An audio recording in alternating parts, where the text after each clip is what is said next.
식구 여러분, 한 주일 동안 안녕하셨습니까? 반갑습니다. 식구님들끼리도 인사를 나눠주시기 바랍니다. 반갑습니다. 오늘 말씀의 제목은 기독론 선시대입니다. 그러면 기독론이라는 것이 무엇이냐? 기독론은 문자 그대로 그리스도가 어떤 분이신가 하는 거예요. 예수님이 어떤 분이신가 하는 것입니다.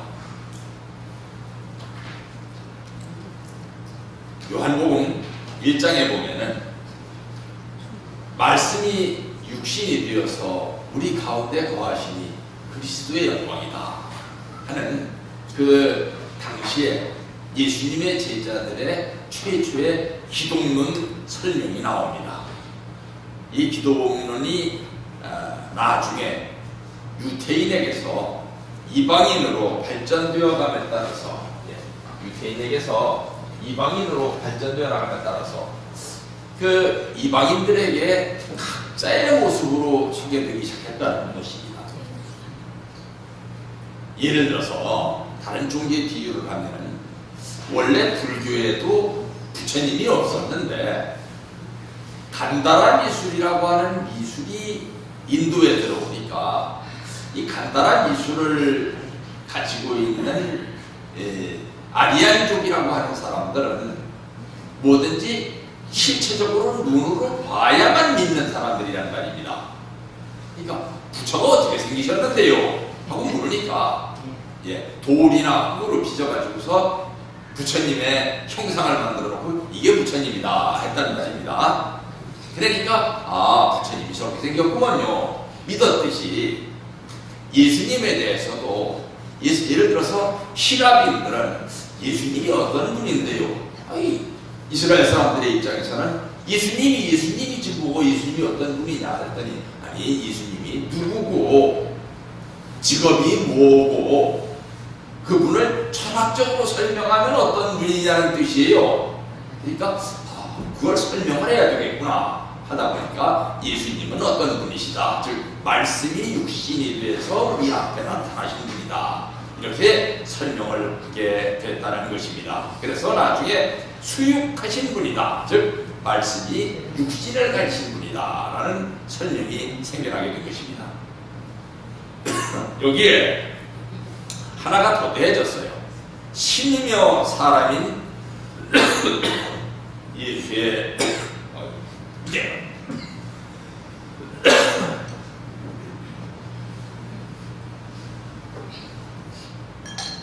신이며 사람인 예수의 인격이 어떤 분이냐 하는 데 대해서 묻게 된 것입니다. 우리 가정맹세에 보면은 8절에 신인의 일체 이상을 이루어 이런 대목이 나오는데 이게 바로 기독론입니다. 하나님과 인간이 사랑으로 하나 되는 분이다, 이런 제목이 나오는 것입니다. 그리고 기성교회 기독론과 우리 교회 기독론에 다른 점이 있다는 것 같으면 기성교회에서는 예수님에 대해서만 기독론을 이야기하는데 우리 교회에서는 식구들도 메시아가 되어야 된다, 신종종 메시아가 되어야 된다 하는 점에서 우리는 누구냐에 대해서도 설명을 하고 있는 점이 기성교회의 기독론과 좀 차이가 나는 점이 하겠습니다. 자, 한번 요한복음에 나오는 기독론을 읽어보겠습니다. 태초에 말씀이 계시니라. 이 말씀이 하나님과 함께 계셨으니 이 말씀은 곧 하나님이시니라. 그가 태초에 하나님과 함께 계셨고 만물이 그로 말미암아 지은 바 되었으니 지은 것이 하나도 그가 없이는 된 것이 없느니라. 그 안에 생명이 있었으니 이 생명은 사람들의 빛이라. 빛이 어두움에 빛이 돼 어두움이 깨닫지 못하더라. 이건 하나님을 설명하는 것이죠. 그 다음에 하나님께로서 이런 하나님께서 보내신 사람이 있으니 그 이름이 요한이라. 갑자기 예수님 설명한다더니 요한 얘기 나오니까 요한이 먼저 와서 예수님이 어떠한 분이신가 하는 것을 미리 보여주셨다 이 말이에요. 저가 증거하러 왔으니 곧 빛에 대하여 증거하고 모든 사람으로 자기를 인하여 믿게 하려 함이라. 그는 이 빛이 아니요 이 빛에 대하여서 증거하러 온 자라. 여기서 얘기하는 요한은 사도 요한이 아니고 세례 요한을 얘기하는 것입니다. 그 세례 요한이 이제 참 빛, 곧 세상에 와서 각 사람에게 비치는 빛이 있었나니 그가 세상에 계셨으며 세상은 그로 말미암아 지은 바 되었으되 세상이 그를 알지 못하였고 자기 땅에 오매 자기 백성이 영접지 아니하였으나 영접하는 자 곧 그 이름을 믿는 자들에게는 하나님의 자녀가 되는 권세를 주셨다. 그 뒤에 세례 요한이 온 뒤에 예수님께서 오셨는데 그 예수님께서 오셔서 자기의 백성인 유대 교인들에게 하나님의 말씀을 전하고자 하셨는데 하나님의 말씀을 전하는 예수님을 유대 백성들이 받아들이지를 않았단 말이에요. 그렇지만 받아들이는 사람들은 하나님의 자녀가 됐다. 우리 인간에 대해서도 예수님을 믿는 성도들에 대해서도 원래 예수님의 제자들은 설명을 하고 있었단 말입니다. 기독론에서. 그런데 기성교회에서는 뭐 우리야 거기 기독론에 포함될 수 있나 뭐 겸손한 척했지만 사실은 하나님의 말씀을 부정하는 입장이 되어버렸단 말이에요. 그것이 성경 요한복음 1장 1절에서 12절까지의 말씀입니다. 그러면은 이 기독론이라는 것이 언제 기성교회에서는 체계가 세워졌는가 하는 것을 설명을 좀 하겠습니다. 나중에 예수님이 돌아가신 뒤에 콘스탄티누스 대제라고 하는 사람이 칼케돈, 여기 이제 좀 희미하게 보이겠습니다만 동그라미 쳐져 있는 여기 보면 칼케돈이라고 하는 이름이 있는데 칼케돈이라는 도시가 있어요. 콘스탄티누스 대제의 그 서울이었었던 콘스탄티노폴리스 옆에 바로 칼케돈이라는 도시가 있습니다. 지금은 뭐 별 참 없어진 도시가 되어버렸습니다. 이슬람교의 수도인 이스탄불의 저쪽에 있는 변방에 있는 조그만 동네가 되어버렸지만 옛날에 상당히 번성했었던 도시입니다. 여기에 콘스탄티누스 대제가 기독 어떤 분이신지에 대해서 규정을 내려라. 어떤 사람은 예수님 누구예요? 했더니 예수님은 예수님이지 뭐. 예수님 누구예요? 했더니 어떤 사람은 글쎄 그냥 선생님이지 뭐. 예수님이 누구예요? 어떤 사람한테 물었더니 예수님은 우리를 구원해 주신 분이지 뭐. 각자 설명을 한단 말입니다. 꼭 요즘에 와갖고 통일교인들한테도 참부모님이 어떤 분이에요? 물었더니 참부모님이지 뭐. 이런 식으로 다 함부로 대답하는 거하고 비슷해요. 그거를 다 통합해서 교과서를 하나 만들어라. 이게 예수님이 어떤 분인지를.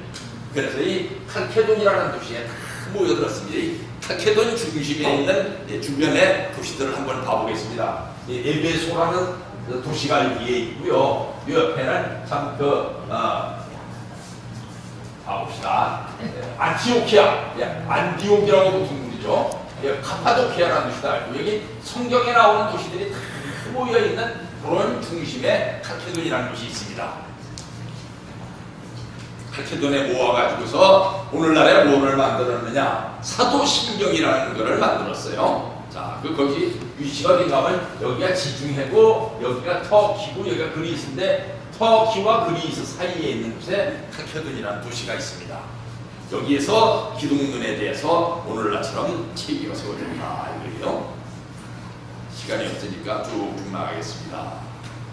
오늘 이 시간에 또 한번 생각해보고자 하는 것은 원리와 섭리가 어떻게 다른 것인가 하는 거예요. 원리라고 하는 것은 뭐냐? 원래 원리는 창조 원리를 가리킵니다. 창조 원리 빼놓고는 사실은 원리가 아니에요.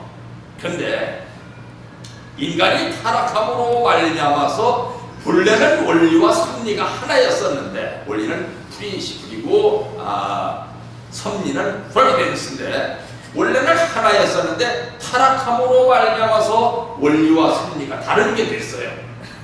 왜냐? 타락함으로 말미암아서 잘못된 세계를 바로잡고자 하는 섭리가 생겼거든요.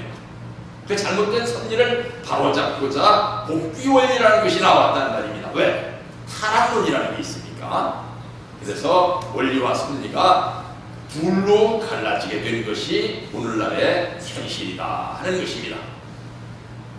창조원리는 그럼 어떻게 생겼느냐? 창조원리를 우리가 그 구조를 보면은 원부 신론이 있습니다.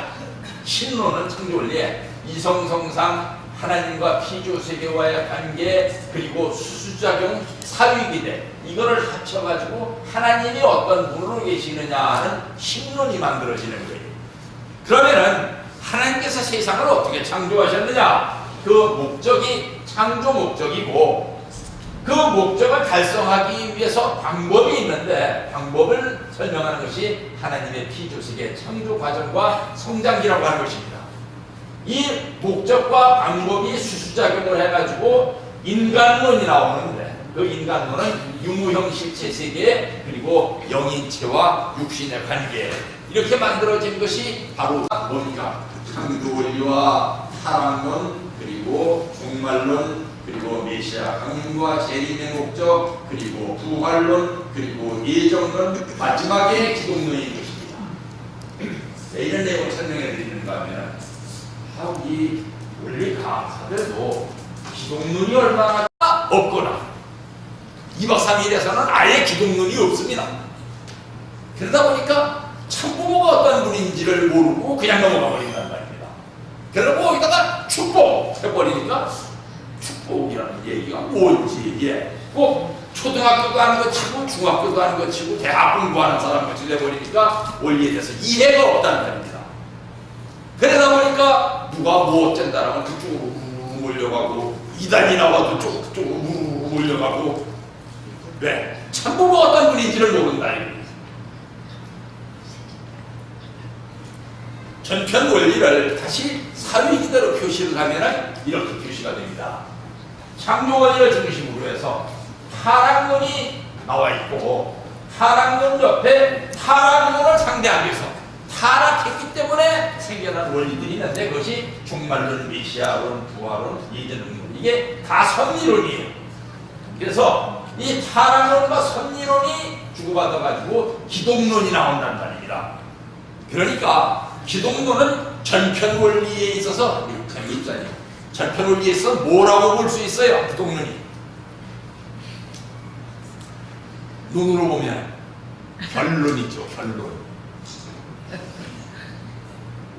서론, 본론, 결론이 있는데, 결론을 안 맺고 넘어가는 거예요. 기독론 강의를 안 하고 넘어가면은. 이 결론을 모르는 거예요, 식구들이. 참 지난 얘기입니다만은 우리 협회에서도 꽤 유명한 원리 강사 한 분이, 제가 이제 참 축복받기 전에 청주교회에 방문을 하셨어요. 그런데 그날 하필이면 교구장님께서 오늘은 이재승 씨가 수요일 밤이니까 원리 강의를 좀 해요. 그래서 그럼 뭘 강의할게요? 그랬더니 오늘 뭘 강의했으면 좋을지 계시를 받아봐가지고 그거를 강의를 하라 이거예요. 그러길래 제가 그러면 기독론 강의를 할까요? 그랬더니 그게 좋지. 그래서 제가 기독론 강의했습니다. 그랬는데 우리 협회에서도 지금 이제 성화하신 분이에요.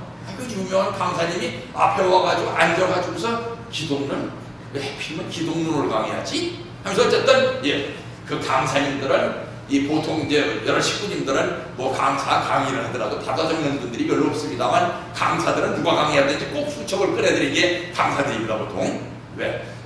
혹시 강의하는 사람이 잘못 강의하면 나를 지적해 주려고. 근데 제가 기독론을 강의하니까 나중에 끝나고 나와가 얘기를 하면서, 이재승 씨, 오늘서야 왜 원리 가운데 기독론이 있다는 걸 처음으로 알았다는 거예요. 이 원리 강사가.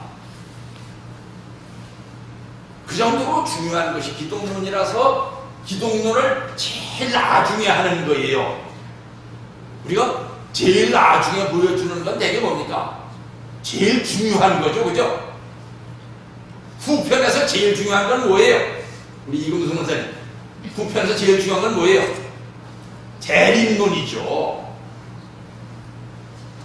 대립론이기 때문에 대립론이 먼저 나옵니까? 나중에 나옵니까? 제일 끝에 나오죠. 그죠? 그 대립론은 제2의 뭐라고 볼 수 있습니까? 제2의 기독론이에요. 그죠? 메시아에 관한 얘기입니다. 그만큼이나 중요한 것이 기독론인데 기독론을 제대로 몰고 넘어가다 보니까 오늘날에 와가지고 참 어머님, 그러면 참 어머님이야 뭐 저 아버님 뒤에서 뒷바라지나 하시던 분이지 이렇게 알리는단 말입니다. 그러니까 오늘날에 와가 이런 문제가 생기는 거예요. 그래서 오늘 기독론에 대해서 좀 제대로 알아봅시다. 기독론은 왜 문제가 됐는가 하면은 우리가 이렇게 참고는 이렇게 봐서 다를 게 하나도 없단 말입니다. 제가 참 한번 참고님을 뵙고선 제일 충격받았던 일을 좀 죄송한 표현이고 죄송한 이 내력이지만 말씀을 드리는데 제가 대학생 때인데 그날 교구장님께서 저 재석 씨, 그 참부모님 저 화장실 청소 중에 그때 이제 처음 우리 교회에 참부님께서 오시면은 따로 써야 되는 화장실이 새로 생겼습니다. 그전에는 식구들 안 쓰는 화장실을 오시면 같이 쓰셨던 거예요.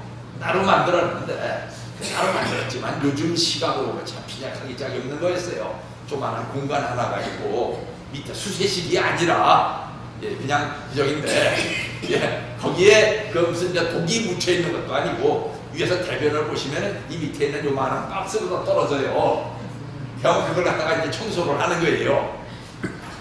근데 처음 이제 그 청소를 해봤단 말입니다. 그 앞에 다른 분들이 하셨던 건데, 근데 그 변기에 가봤더니 변을 보신 지가 한 보름이 넘었어요. 그러니까 여름인데 이렇게 변기를 끄집어내니까 거기에 뭐가 있었겠습니까? 쉽게 얘기하면 그게 부득이. 부득이가 막 그냥 보글보글 하는데 그걸 보고선 충격받은 게 뭘 충격을 받았느냐? 야, 참부모님 대변에도 부득이가 끼는구나. 이게 저한테는 말이야 대학생인데도 제가 그게 굉장한 충격이었어요. 네. 참부모님 대변에는 부득이도 안 끼는 줄 알았어요. 왜 이런 말씀을 드리는가 하면 예수님도 처음 오셔가지고 인간들 앞에 나타나셨을 때 예수님의 모습이 요즘에 성화에 그려져 있는 것처럼 예수님 위에 이렇게 동그라미가 그려져 있었으면 세상 사람들이 금방 믿었을까요? 안 믿었을까요? 금방 믿었겠죠. 그런데 그때 예수님도 인간들의 눈으로 보기에는 똑같은 인간이었어요. 똑같은 인간이 아니라 사실은 기준 이하의 인간이었죠. 예수님이. 왜? 목수의 아들이었거든요. 학자의 아들도 아니고 목사님의 아들도 아니었어요. 그러다 보니까 그 예수님이 어떤 분인지를 알지 못했단 말입니다. 뭐냐? 예수님이 외견상으로는 보통 인간들하고 똑같았단 말이에요. 그 예수님을 어떤 분이냐를 나중에 설명을 하는데 위로부터의 기독론과 아래로부터의 기독론이 나왔습니다. 위로부터의 기독론이라는 건 뭔가 하면은 하나님이 보내주셨으니까 처음부터 모든 것을 다 알고 있는 분, 처음부터 훌륭하신 분으로 태어나신 분, 그렇게 알았단 말입니다. 그래서 그 위로부터의 기독론의 대표가 뭐냐? 바로 요한복음에 나오는 이야기예요. 말씀이 육신이 되어서 우리 가운데 거하심에 하나님의 영광이라. 위에서 하나님이 떨어졌단 말입니다. 그 예수님이. 그런데 누가복음에 보면은 누가복음에서는 뭐라고 설명하고 있느냐? 예수님은 어릴 때는 보통 애기들하고 똑같은 예수님이 됐다. 이렇게 나왔습니다. 그거는 뭐라고 얘기하느냐? 아래로부터의 기독론이라고 해요. 위로부터의 기독론과 아래로부터의 기독론이 막 충돌을 하고 있으니까 예수님의 제자인 마태가 그걸 보고 충격을 받았어요. 예수님은 위로부터 내려오신 분도 아니고 아래로부터 올라오신 분도 아닌데 그러면 예수님은 어떤 분이라고 설명을 할까? 그게 왜 나오는가 하면 예수님은 태어날 때부터 메시아다. 그 족보가 중요하다. 어떻게 예수님께서 원주 없는 인간으로 태어나셨는가를 족보를 통해서 설명한 것이 누구냐? 마태란 말이에요. 바울이라는 분이 나중에 전도가 돼가지고선 봐보니까 예수님은 부활하신 뒤에 예수님이지 그 예수님은 메시아가 아니었었다. 전에는 그 엽기제자들 될 때는 메시아가 아니었었다. 왜? 그때부터 메시아였으면 내가 왜 몰랐겠느냐 이겠냐. 나는 어부나 세리나 이런 사람들하고 다르게 성경만 가지고 일생 동안을 공부했었던 사람인데 내가 몰랐었던 거 보니까 내가 안 거 보니까 부활하신 뒤에 예수님이 메시아다. 그전에는 메시아가 아니다. 이렇게 생각을 한 거예요. 이래서 기독론 논쟁이 일어났습니다.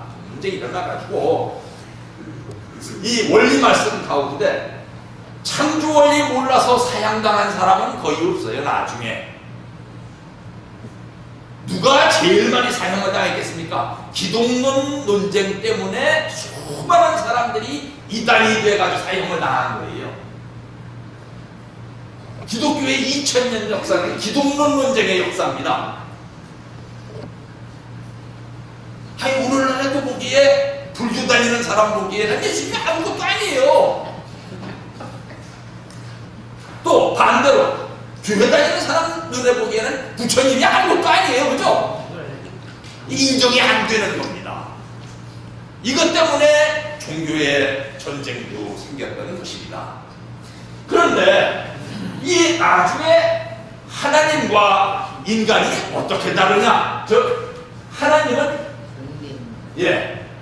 예수님을 땅 위에 보내신 분인데 예수님은 하나님이냐 아니냐를 우선 논쟁이 일어났는데 이 논쟁 가운데서 하나님 자신이라는 논쟁과 예수님은 하나님 자신이 아니고 인간이라는 논쟁이 막 일어나는 거예요. 근데 이 두 개가 다 중요합니다. 왜? 예수님이 하나님 자신이 아니라고 할 것 같으면 우리가 예수님 믿을 필요가 있어요. 그죠? 인간 믿어가지고 뭐하게. 그런데 반대로 예수님이 인간이 아니랄 것 같으면 우리가 하나님 믿어가지고서는 어떻게 구원을 받겠어요? 무슨 얘기냐? 우리도 예수님같이 되고 싶은데 우리가 예수님같이 될 길이 없다는 거예요. 예수님이 하나님이라면은. 그래서 예수님이 하나님 자신인가 예수님은 하나님 자신이 아닌가를 놓고 싸웠는데 이 요한복음 14장 9절에서 10절을 볼 것 같으면 예수님이 스스로 말씀하시기를 도마라는 제자가 와가지고 선생님 저도 말이면 선생님같이 되고 싶은데 솔직히 말씀을 드리는데 하나님 좀 보여주세요. 그럼 내가 하나님 믿을게요. 이런 거예요. 그랬더니 예수님께서 눈도 끔찍 안 하고 당당하게 하시는 말씀이 나를 본 자는 아버지를 보았거늘 어찌하여 아버지를 보이라 하느냐. 이걸 봐가지고 이걸 하나님 자신이라는 얘기 아니냐. 이렇게 지금까지 신학자들이 해석을 했다는 말입니다.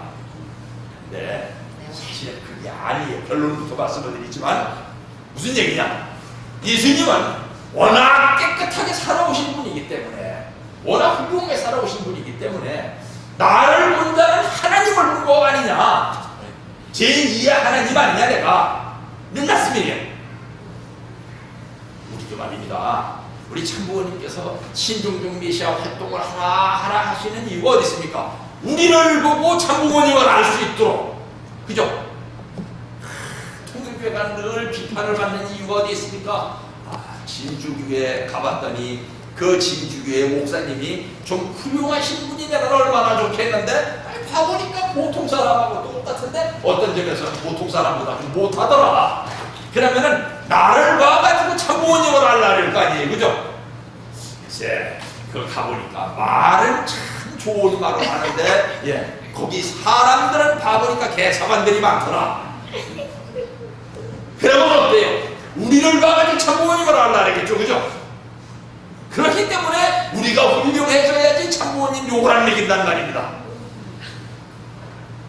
아무리 7일 수련, 40일 수련을 통해가지고 말씀은 좋은 말씀은 들려줬지만 그 교회 사람들 실제 행동하는 걸 봐보니까 영 아니다.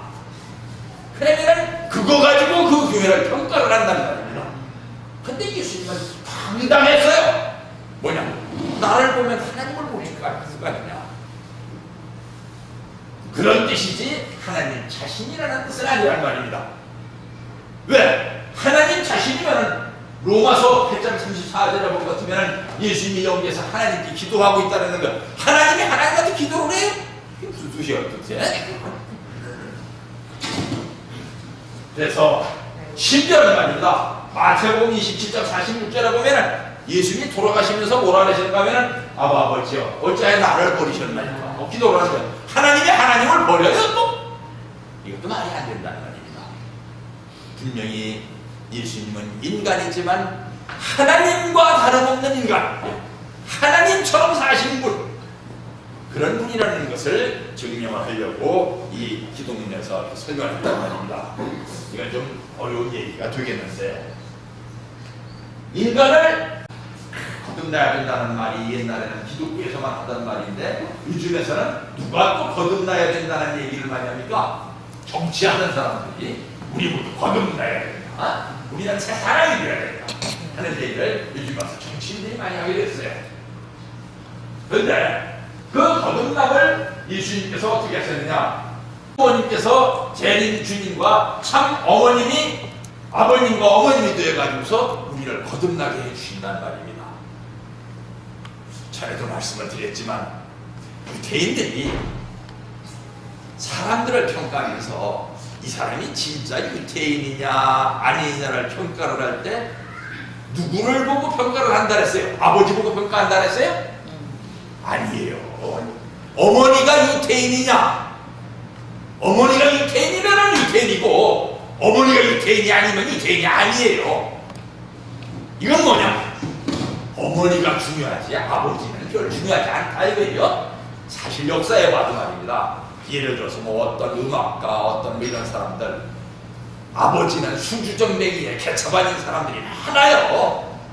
그런데 정말 훌륭한 위인들이 많이 나왔단 말입니다. 그래서 볼 때에 아버지가 중요해요? 어머니가 중요해요? 어머니가 중요합니다. 그렇게 하는 거죠. 어머니가 이렇게 하고. 그러면 우리나라에서 참 유명했었던 어머니 한 분이 또 누굽니까? 김유신 장군의 어머니죠, 그죠? 예. 만명부인. 예. 그 만명부인이 아니었으면 김유신은 술꾼이었어요, 그냥. 근데 그 어머니가 훌륭했기 때문에 김유신 장군 같은 장군이 태어났다는 말입니다. 근데 요즘에 와가지고 어머니가 얼마나 중요한지를 모르는 사람들이 함부로 말을 하고 다닌단 말입니다. 자, 본연의 삼위일체를 봐봅시다. 원래 삼위일체라는 용어는 기독교의 용어가 아닙니다. 그냥 성경에 보면 성부, 성자, 성신이라고 설명했을 뿐이에요. 근데 이것이 어디로 갔는가 하면 그리스로 넘어갔어요. 말씀이 그리스에서는 천지 창조가 뭐로 되어 있다고 생각하는가 하면 삼각형으로 되어 있다고 생각을 해요. 델타, 하나님이 델타형으로 계신다 하고 그리스에서는 생각을 했어요. 수학적으로. 심지어는 그리스에서는 설명도 어떻게 했는가 하면 하나님이 델타형으로 계시는데 델타형으로 계시던 하나님께서 델타를 뒤집어서 붙여놓으신 것이 천지창조다 했어요. 얼마나 기가 막힌 얘기입니까? 무보가 기가 막히다는 얘기예요. 이렇게 계시는 하나님이 이렇게 붙여가지고 천지를 창조했다 이거예요. 그리스 수학자들이 여기에다가 이렇게 붙이면 그게 뭐가 돼요? 사위비대가 되죠. 참 그리스 사람들은 놀라운 데가 있었습니다. 그렇게 설명을 하면서 이 델타를 뭐라 그랬느냐? 삼위일체라 그랬어요. 그리스 사람들의 용어입니다. 이 그리스 사람들이 그렇게 설명을 하면서 뭐라 그랬냐? 성부, 성자, 성신은 삼위일체다. 이러니까 그리스 문화를 그대로 뺏겨가지고 세계 문화를 건설했었던 누구? 로마 사람들이 그 삼위일체 그게 맞다. 예수님은 삼위일체 예수님이라고 설명을 해라. 그래서 아까 얘기했었던 그 칼케돈 공의회의에서 삼위일체 하나님이다 라고 용어가 처음 나오시지 그 전에는 삼위일체 하나님이라는 용어가 있었다 없었다? 없었어요. 이 삼위일체를 통해 가지고서 다시 이게 타락한 삼위일체가 나왔는데 타락한 삼위일체는 뭐냐? 하나님이 계셔야 할 자리에 해와가 누구를 받아들여서 사탄을 탄탄을 받아들여 가지고서 타락한 삼위일체를 만들어낸 거. 이게 하나님이 보시기에 통탄할 노릇이란 말입니다. 왜 통탄할 노릇이냐? 사탄을 본다 가지고 세상을 다스리고 있으려니까 세상이 천국이에요, 지옥이에요? 지옥이죠. 서로 물고 뜯고 욕하고 쪼개지고, 심지어는 아들이 어머니를 욕하고 자식이 부모를 배신을 하고 백성이 왕을 쫓아내고 나라가 패판이 된다. 그래서 이 타락한 삼위일체를 복귀된 삼위일체로 만드는 것이 뭐냐? 하나님을 중심 삼고 예수님과 성신이 삼위일체를 이루셔가지고서 우리를 중생케 하시는 이 사위기대가 바로 예수님과 성신에 의한 중생인된 삼위일체란 말입니다. 그래서 이 예수님은 영적 참 아버지고 성신은 영적 참 어머니인데, 이게 바로 독생자고 독생녀란 말이에요.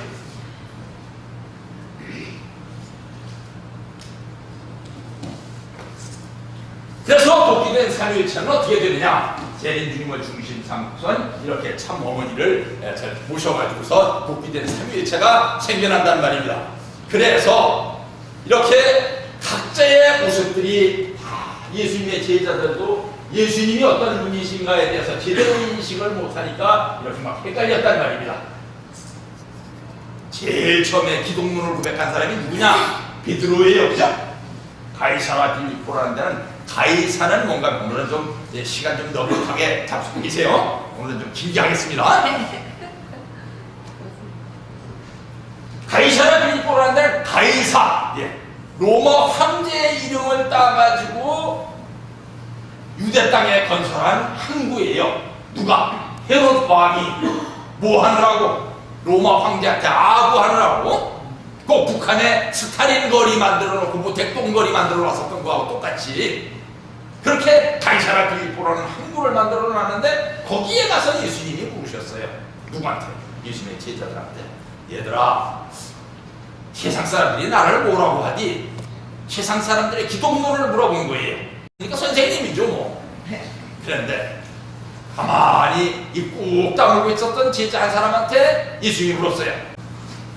했더니 무지하게 기분이 좋은 거예요. 그러니까 예수님이 무슨 얘기만 하면 꾸벅꾸벅 졸기를 하고, 암만 가르쳐줘도 모르고, 암만 얘기해줘도 딴소리하고 그랬는데, 그래가지고 예수님이 얼마나 기분이 좋으셨는지, 네 이름을 오늘부터 바꿔준다. 네 이름은 오늘부터 베드로다. 원래 베드로가 아니에요. 유대 이름보다는 게바로, 베드로 아닌데 이 사람이 이름을 바꾼 거예요. 베드로. 뭐냐? 반석이다. 반석. 반석이라는 건 요즘으로 말하면 뭐냐? 건축공사를 하고 있어. 기초공사 해놓은 거. 그런 얘기하는 거예요. 네 반석 위에 교회를 세우리니 음부의 권세가 침범치 못할 것이다. 그런데 너 그 얘기 어디에 나왔어? 절대 하지 마라. 이 절대 하지 말라는 데 대해서 또 이 세상 사람들이 이해를 못해요. 신학자들도 이해 못해요.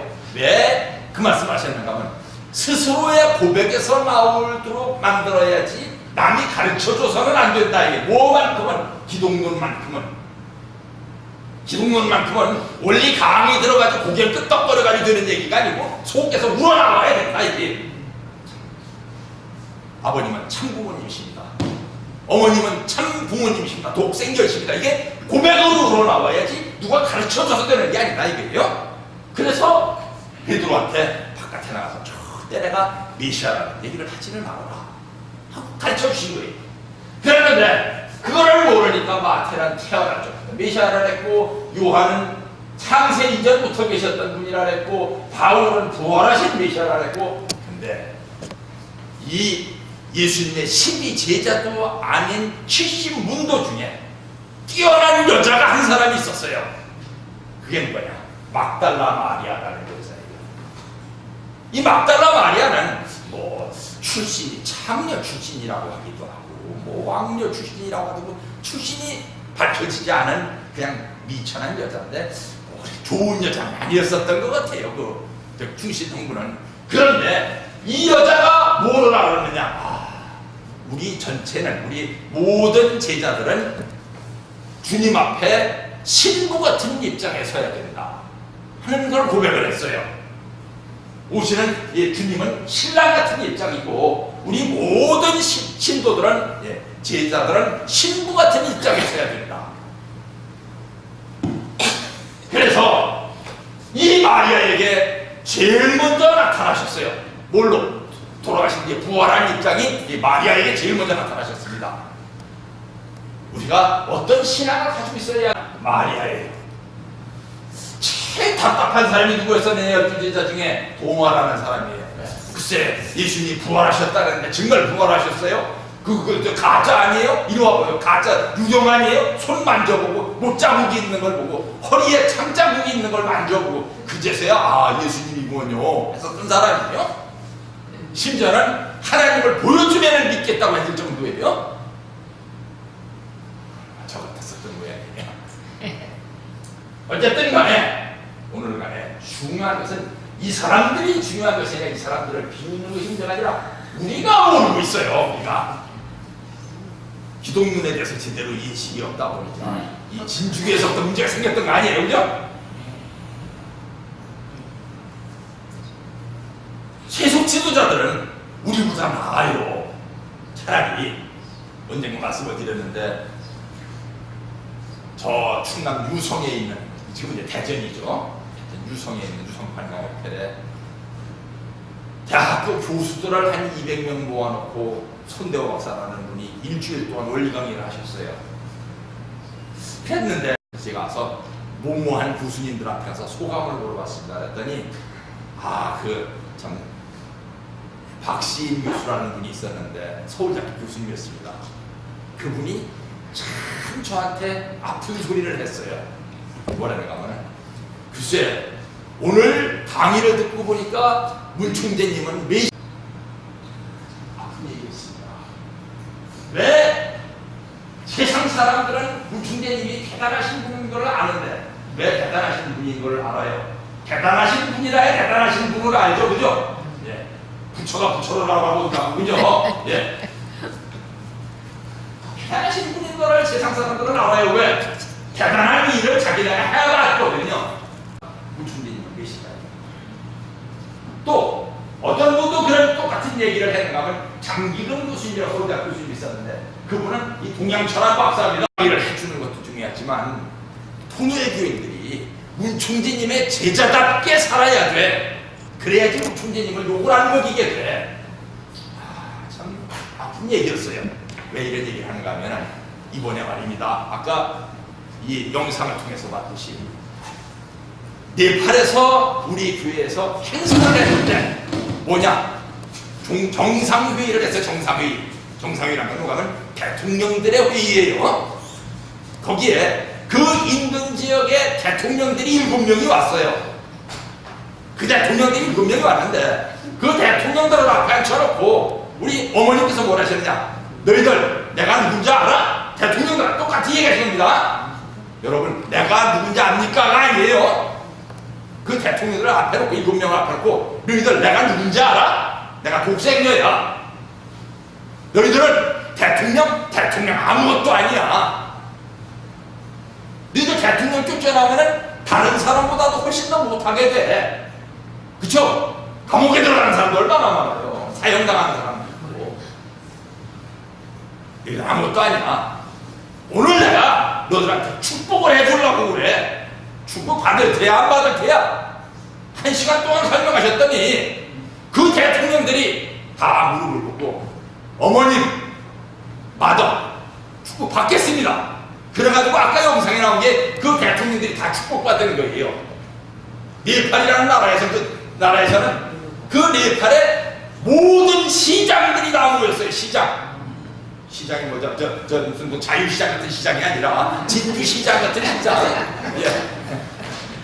시장들이 다 모였는데 그 사람들이 다 축복받았어요.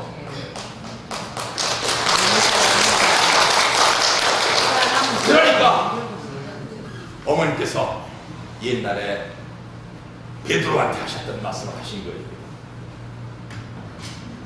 나중된 자가 먼저 된다라더니 너희들이 바로 나중된 자로서 먼저 될 것이다. 왜? 네팔이라는 나라 아까 잠깐 나왔었지만 잘 모르는 사람들이 있으니까 설명을 할게요. 네팔이라는 나라는 아까 말씀하신 것이 중국하고 인도 사이에 있는 나라예요. 중국은 세계에서 제일 인구가 많은 나라, 인도는 세계에서 두 번째로 인구가 많은 나라. 하나는 인구가 14억이 넘는데 몇 명인지 모르는 나라고, 하나는 12억 명이에요. 합치면 26억 명. 이 사이에 있는 나라인데, 이 사이에 있는 나라다 보니까 무슨 문제가 있느냐? 공산주의 문제가 심각한 거예요. 왜 그러냐? 중국이 계속 네팔 사람들을 데려다가 공산주의 교육을 시켜가지고 투입하고 공산주의 교육을 시켜가지고 투표하고 그래서 마오이스트라래요. 우리 전문 용어로는 모택동주의자들이 얼마나 많았는지, 이 모택동주의자들이 네팔 역사상에 끊임없이 반란을 일으킨 거예요. 그래서 아까 혹시 나왔는지 모르겠는데 보통 설명해 보면은 힌두교인이 80만 있죠. 80%가 넘는다 그랬는데 사실은 마오이즘을 가지고 있는 사람이 70%가 넘어요. 공산주의잖아. 거기에 우리 교회가 들어간 겁니다. 그러면은 정부에서 왜 매일 1시간씩 원리 강의를 텔레비전에서 하느냐? 공산주의에 대항해서 사람들을 정신교육을 시켜줄 수 있는 사상은 500개 없다. 김철 장로님, 우리 원리 100개 없다는 걸 그 사람들은 알았어요. 그러니까 우리나라 정치가들보다 나아요? 못해요? 우리나라 정치가들보다 솔직히 말해서 나은 거예요. 모점에서 진리를 알아볼 줄 아니까.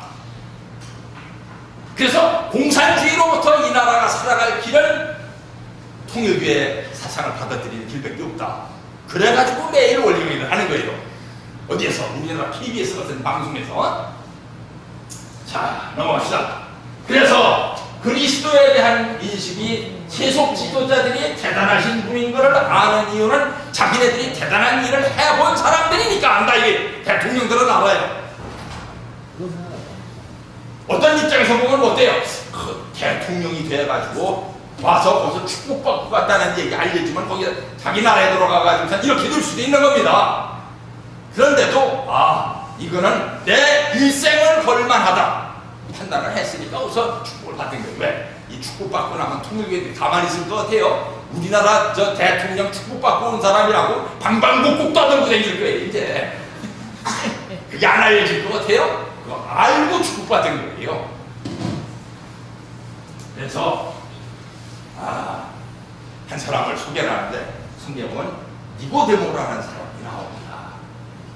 니고데무스라고 하는 사람인데 이 요한복음에 이 사람 이름이 나와요. 다른 책에는 안 나옵니다.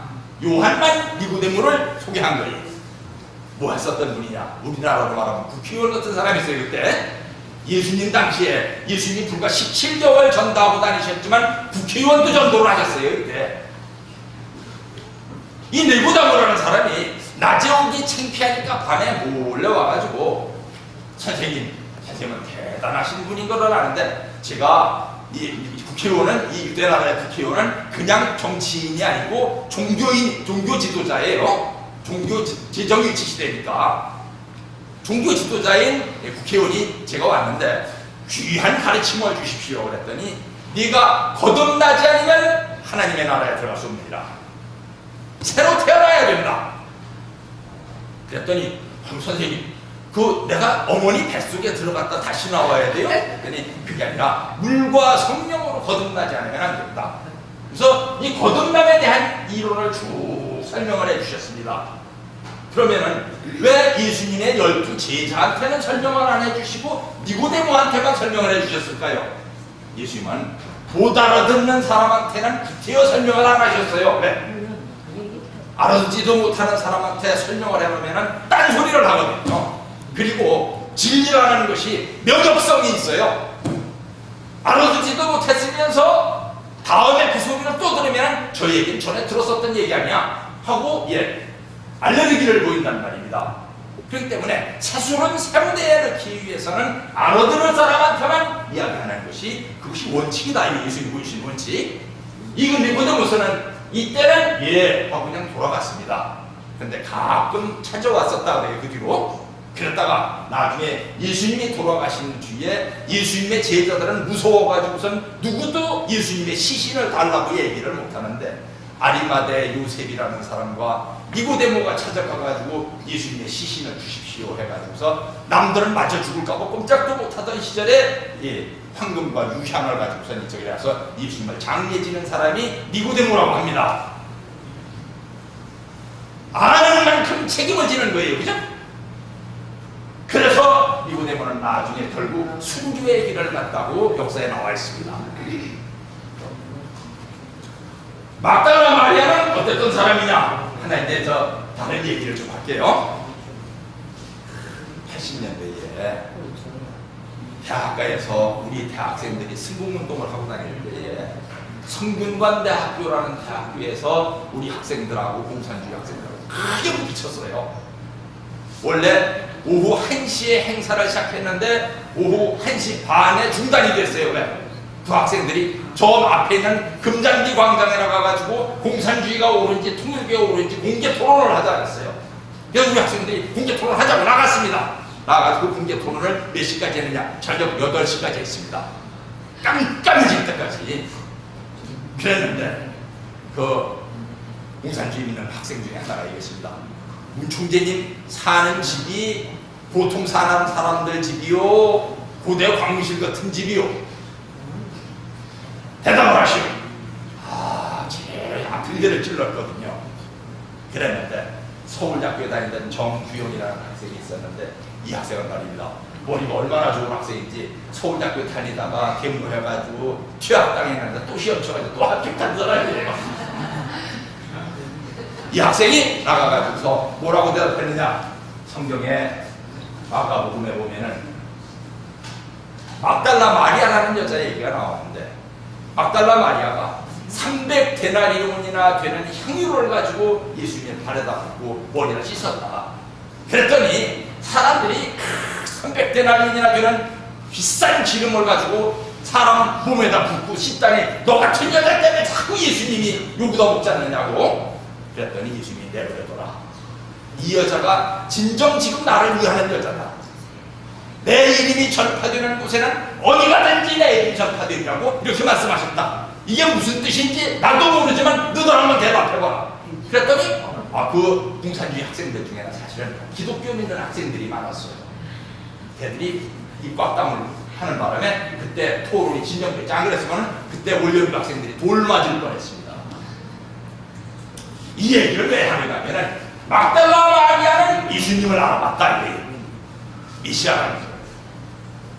그 앞에 우리는 신부 같은 입장에 서야 된다는 것을 알았어요. 그래서 사실은 우리나라에 처음 기독교가 들어왔을 때에도 우리나라에 정조 임금이 정조 때 들어왔어요. 다행히 어떻게 생각하면 전 다행이죠, 그죠? 정조는 우리나라 임금 중에서 제일 똑똑했었던 임금 중에 하나입니다. 정조 때 나라에 들어왔는데 정조가 뭐라 그러는가 하면 야, 그걸 함부로 비판하지 말고 우리나라에 뛰어난 학자들을 시켜가지고 그 성경을 한번 읽어본 다음에 비판을 하도록 해라. 그랬더니 성경을 읽어본 학자들이 뭘 가지고 얘기했냐? 아이 전하, 세상에 그 여자가 불경스럽게도 그 교주 창설자라는 사람의 발에다가 300데나리온이라는 기름을 붓고 머리를 씻었는데도 예수가 그 여자 편들었었다고 합니다. 그래서 핍박이 시작됐어요. 그렇지만 어쨌든 간에 막달라 마리아는 대단한 여자였었다. 왜? 이렇게 했었던 여자이기 때문에 예수님이 돌아가셨다가 부활하신 첫 모습을 누구한테 보여줬어요? 막달라 마리아한테 보여주셨다는 말입니다. 이 300데나리온이라고 하는 돈은 어느 정도의 돈이냐? 1데나리온은 그때 막노동자의 하루 임금입니다. 그러면은 우리나라 막노동자의 하루 임금을 5만 원으로 칠 것 같으면은 지금 300데나리온은 얼마일까요? 1,500만 원이에요. 1,500만 원짜리 향수를 뿌렸다라면 요즘에도 세상 제정신이라고 볼 사람이 없을 거예요. 이런 분이 막달라 마리아였습니다. 빨리 넘어가겠습니다. 이랬다가 예수님이 돌아가신 뒤에 50일이 지난 뒤에 오순절이 돼가지고서 많은 사람들이 모여가지고서 어디에서? 마가의 다락방에서 기도를 하기 시작했습니다. 마가는 누구라고 전에 한번 말씀드린 적이 있죠? 돈 많은 부잣집의 과부의 외동아들이에요.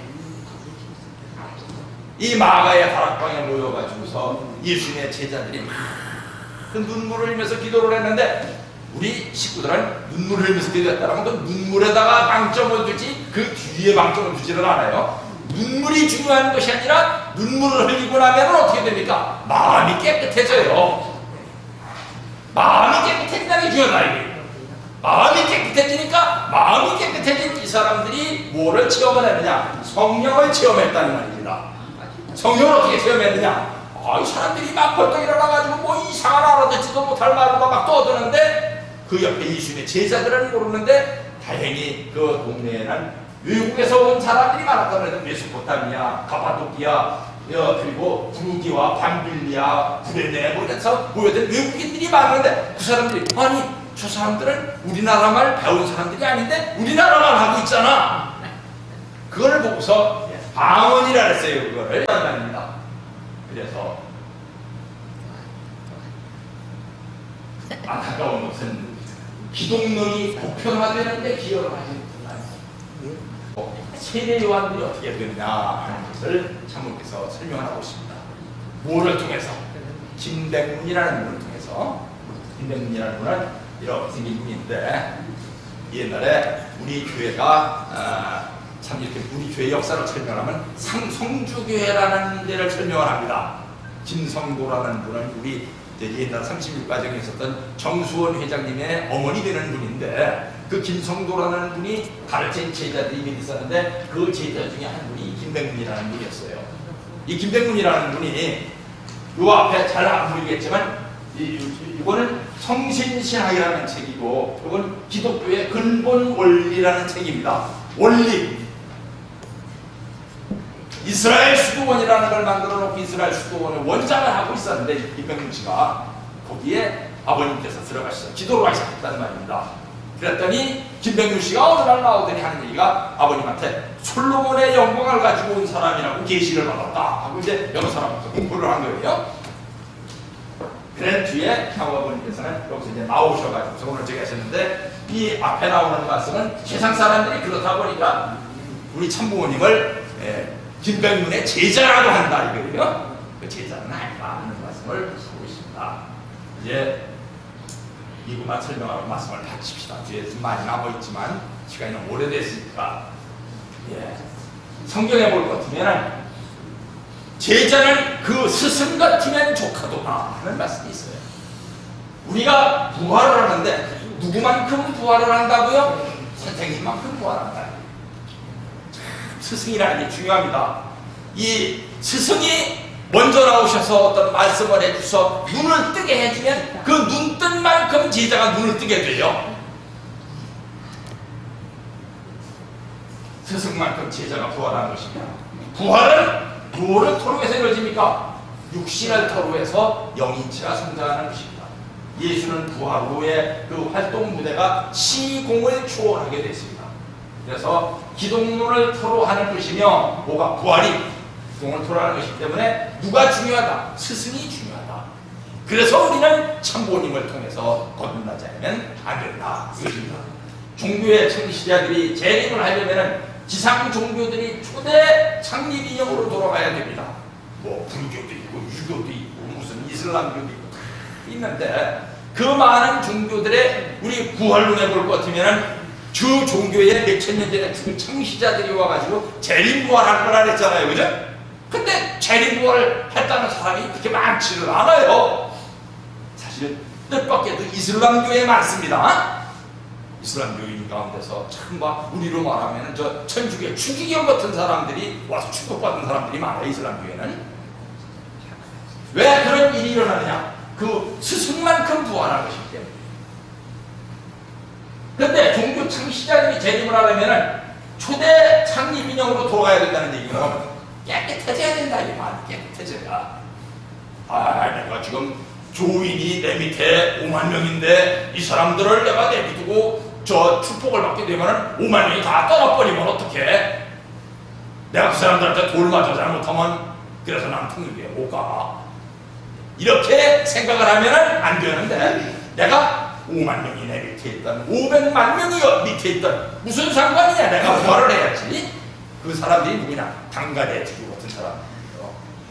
자기 밑에 몇백만 명 신도가 있는데 내가 눈을 떠야지 내 밑에 있는 사람들을 눈을 뜨게 만들지, 내가 장님이면 저 사람들도 장님이 된다. 그래서 그냥 뭐 생명을 걸고 찾아온 거예요. 이번에 짐바브웨라는 나라를 어머니께서 축복을 하셨는데, 짐바브웨에서는 어떤 일이 일어났느냐, 혹시 전번에 저 영상 보셨었죠? 그죠? 짐바브웨에서 축복식하는 거. 거기 보면은 대통령이 안 나오고 대통령이 고문을 보냈잖아요. 그 대통령이 바빠가지고 고문을 보내놓고서는 집에서 절치무심을 한 겁니다. 그때 내가 갔어야 되는 건데, 내가 가서 축복을 받았어야 되는 건데, 내가 못 가고 내 보좌관을 보냈으니 말이 되느냐. 그래가지고 아까 나왔었던 그 짐바브웨 정보통신부 장관을 자기 대리로 한국에 보낸 거예요. 뭐하러? 내년 2월 달에 제가 한국을 방문하려고 했는데 되겠습니까? 문이 된다 했습니다. 사실은 이 외국의 국가원수로서 참모님 찾아온 사람이 처음은 아닙니다. 이 훨씬 더 큰 나라인 인도네시아 대통령이 아버님 살아계실 때 왔었어요. 그때 김대중 대통령 될 거예요 아마. 와히드 대통령이, 우리나라보다 2배 이상 더 큰 나라의 대통령이 지금 보공항에 갑자기 나타난 거예요. 그러니까 막 나라에 비상이 걸린 거예요. 왜? 의장들을 보내가지고 빵빠라를 하고 받들어 총을 해야 되는데 대통령이 소리소문도 왔으니. 그래서 막 난리가 났어요. 오신 목적이 뭡니까? 하고 물었더니, 상관없어. 난 문총재님 찾아온 거지 김대중 대통령 찾아온 게 아니에요. 그래서 나라에서 아이고 그럼 받으시오 이러고 말았는데, 이번에도 이제 내년 2월이면은 아무리 뭐 아프리카의 대통령이지만 짐바브웨라는 나라가 우리나라보다 나라는 더 커요. 와서 뭐 하려고 하느냐, 4월 달에 내가 주관을 해가지고 우리나라 국민 전부를 키우는 거예요. 우리가 참 비전 2020까지 뭐 국가복귀 뭐 이러니까 그게 되겠어 이렇게 생각하고 있었지만, 이게 되는 거예요. 지금 네팔에서도 몇 나라 대통령이 참석했다고요? 7나라의 대통령이. 그래서 창립 인형으로 돌아가야 됩니다. 성령강림은 심정일체가 중요합니다. 성령강림은 원한다고 되는 것이 아니라 그 마음 바탕이 깨끗한가에 따라서 되고 말고 한다 이거예요. 내가 성령강림을 체험을 하겠다고 뭐 40일 동안 철야 기도를 한다, 이거 욕심이 들어가 있으면 천년만년 가도 안 돼요. 내가 마음을 다 비우고 깨끗한 사람이 되겠다 하는 큰절한 마음을 가지면 그런 데는 성령이 임하신다는 말입니다. 그래서 누구의 사례가 중요하냐, 마리아의 사례를 본다는 얘기예요. 1,500만 원이라 하는 비싼 기름이 중요한 것이 아니라 예수님이 이제 돌아가실 거라는 것을 알고 와서 눈물을 흘리면서 미리 그때는 장례를 못 지낼 테니까 지금 장례를 지내드립니다 하고 1,500만 원짜리 기름을 부은 것과 마찬가지로 깨끗한 마음을 가지고 있으면 우리는 성령을 체험할 수 있으며 기독론을 깨달을 수가 있는 것입니다. 그래서 오늘은 기독론 선지시대, 사실은 이거하고 내용은 한 50%만 같지만 비슷한 제목을 가지고 제가 언제 설교를 했었는가 하면 지금부터 7년 전에 창원교회장 하나 할 때 설교를 했었습니다. 왜? 그때 이제 아버님께서 성화하시고 마지막 이제 다 끝나고 아버님 원전식까지 끝났을 때예요. 설교가 이제부터는 기독론이 문제가 될 것이다. 왜? 참 어머님이 누구인가를 알아보면 다행인데 우리 식구들이 참 어머니 누구인가를 알아보지 못하면 교회 안에서 문제가 생길 것이다 하는 설교를 했었습니다. 그랬더니 그때 한우석 장로님이라는 분이 오셔가지고 목사님 오늘 하신 말씀은 참 중요하신 말씀입니다 하고 얘기를 했었습니다. 진짜 거짓말이지. 창원 교회 카페에 들어가 보면은 이제 7년 전으로 들어가 보면은 거기 떠 있어요. 무엇이 중요하다고요? 기독론 선지시대라는 것을 아는 것이 중요하다. 그래서 이번에 사실 우리 장모님들 청평에 올라가실 때만 하더라도 사실 오라래니까 간 거지 은혜 받고 올 줄은 생각도 못 했잖아요. 그죠 장모님, 그죠? 근데 내려오면서 생각을 해보니까 야, 오라래실 때는 가는 게 좋겠구나, 그죠? 많은 은혜를 받고 왔단 말입니다. 뭐에 대한 깨달음을 가지고 왔느냐? 기독론에 대한 깨달음을 가지고 온 거예요, 그날. 오늘 기독론에 대한 선지시대를 제목으로 말씀을 드렸습니다. 다음에 남은 말씀은 다음 시간에 또 드리겠습니다. 기도하겠습니다. 하늘 부모님, 천지 천부모님 감사드립니다. 오늘은 기독론 선지시대라는 제목을 가지고 우리의 신앙을 가늠해보는 시간을 가졌습니다. 이 예수의 이름으로 보고 드렸사옵나이다.